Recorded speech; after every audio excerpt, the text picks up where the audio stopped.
Okay, so in the spirit of Mercury retrograde, and there being that ridiculous, overwhelming stellium with all the planets that are in Pisces, along with this harvest eclipse, lunar eclipse that just happened, or is happening today, technically. A little bit scattered with what day of the week or whatever it is. I just feel like I've kind of been completely lost in some other realm and not with reality. But anyway, so the fact that I have a lot of significant personal planets that are squaring this stellium in Pisces in Sagittarius, I feel compelled to be the rebel, specifically because one of those planets is Uranus. And I've been on a tangent to correct people, as opposed to being on the same wavelength of emotional, I'm going to do this self-therapeutic wounded healer and vomit diarrhea out my mouth about all the things that have really been eating me up inside, but I'm going to look like I'm trying to give advice as opposed to venting my internal, like, cure on wounds or whatever. So I was going to touch base on a video that I did notes on like a week ago, and I could have sworn I was about to do it, and then I got distracted, on Jupiter that just now went into Libra. Specifically because of this square, I feel this overwhelming need to start from scratch because of how bad I want to correct some people and things, and just peeves of mine that I've been trying to figure out a way to word things to make it easier for people to understand and make sure that I cover all my bases so I'm understood.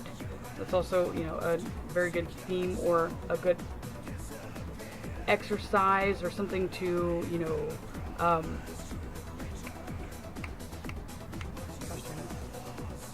something to either encourage or actually try to do during a Mercury retrograde. Try to reflect on where your communications have been lacking there, etc., etc. Anyway, I'm going to stop yakking. So, I'm going to go over specifically just stuff I wrote on this board because I really feel like being a teacher today. Again, I think it's that square with that in my personal chart.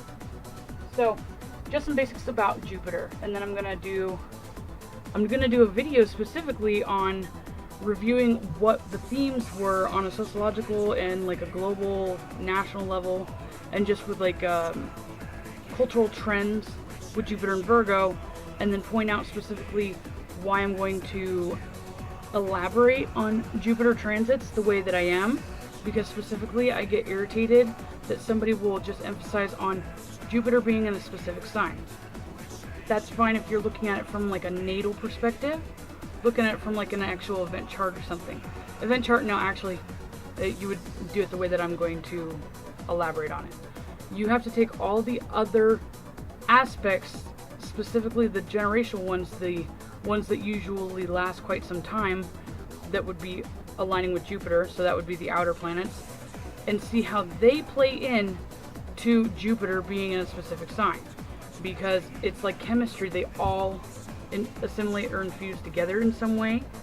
Sometimes the typical themes or what people would expect Jupiter and Virgo to produce would be completely off if there was a hard aspect or like a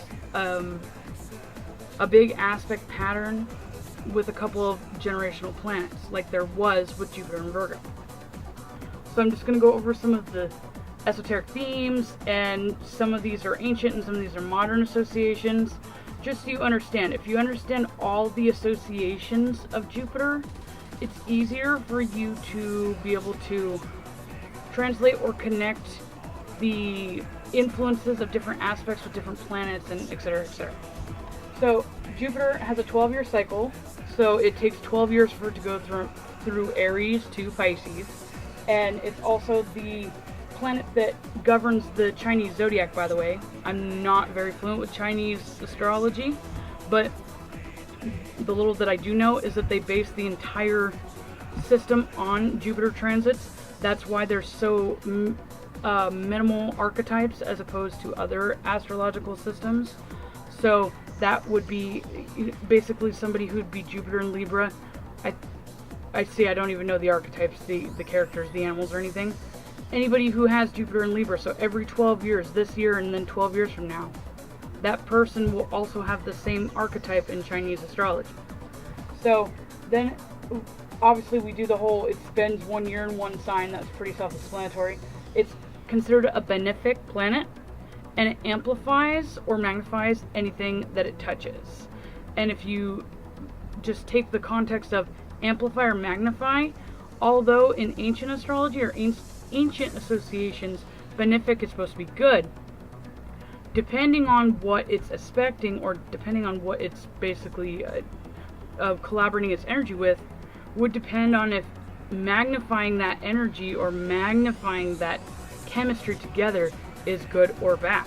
Okay, so for example, if we had some sort of aspect with Neptune, which has been squaring Saturn, with Jupiter would be magnifying any kind of environmental or weather phenomenon, aka storms or natural disasters, to a more intense extent, and that in that context is not benefic, depending, I guess, on who you ask.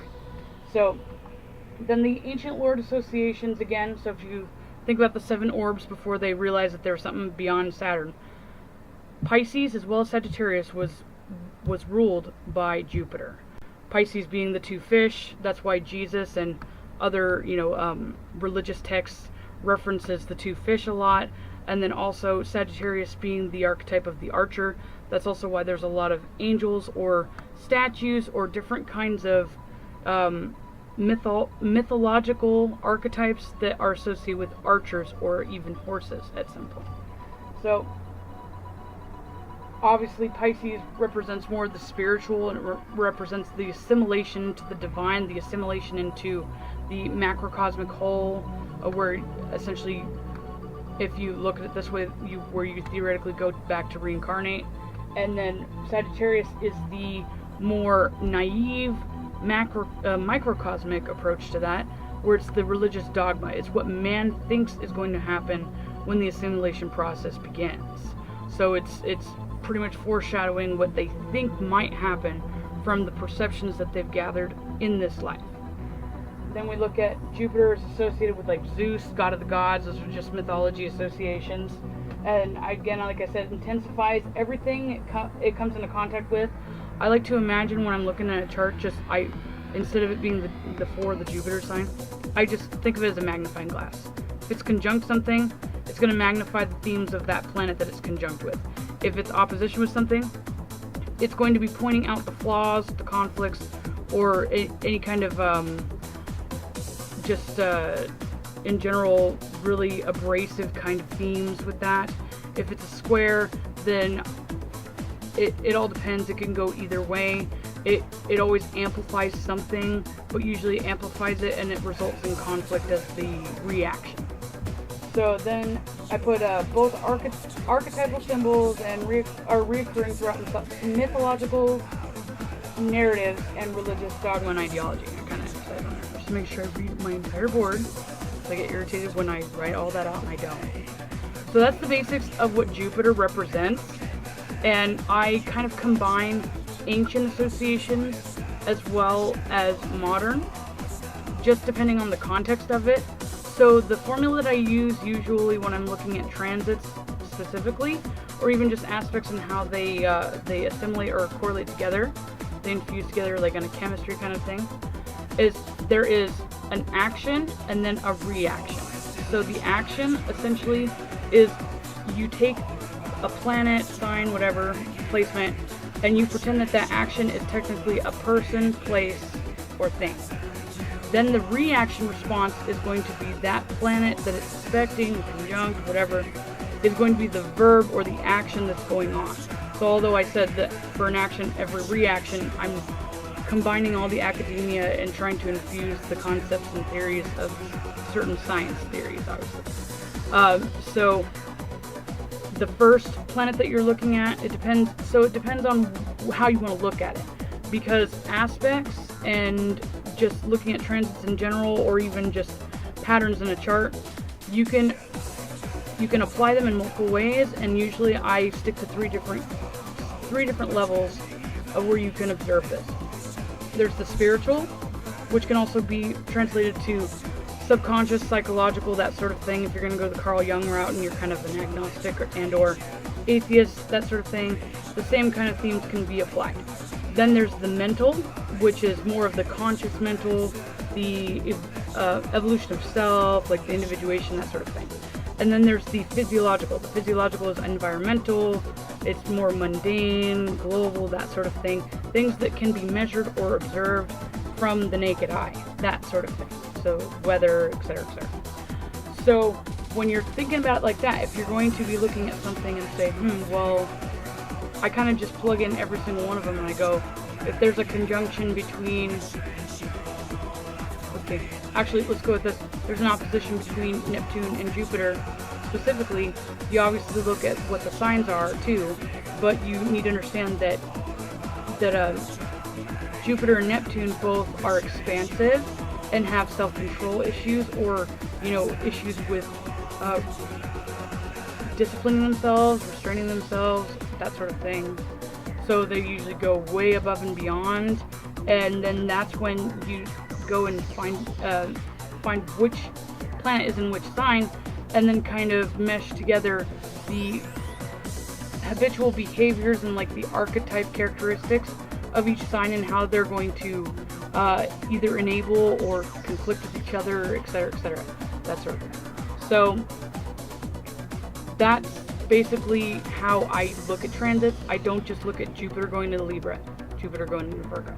You have to look at all of the other major aspects at play. I'm going to go over Jupiter and Virgo, and I'm going to emphasize on some of the themes that have been going on for the past year, just to give an example so people understand what I'm saying, just in case Mercury retrograde, as per usual, is making me a ditz, and or if I'm difficult to understand. So yeah, this is just my Jupiter intro, and sorry it was mouthy and mouthy, and I'll do the Jupiter and Virgo recap, and then I'm going to jump into how it's going to change now and shift for Jupiter into Libra.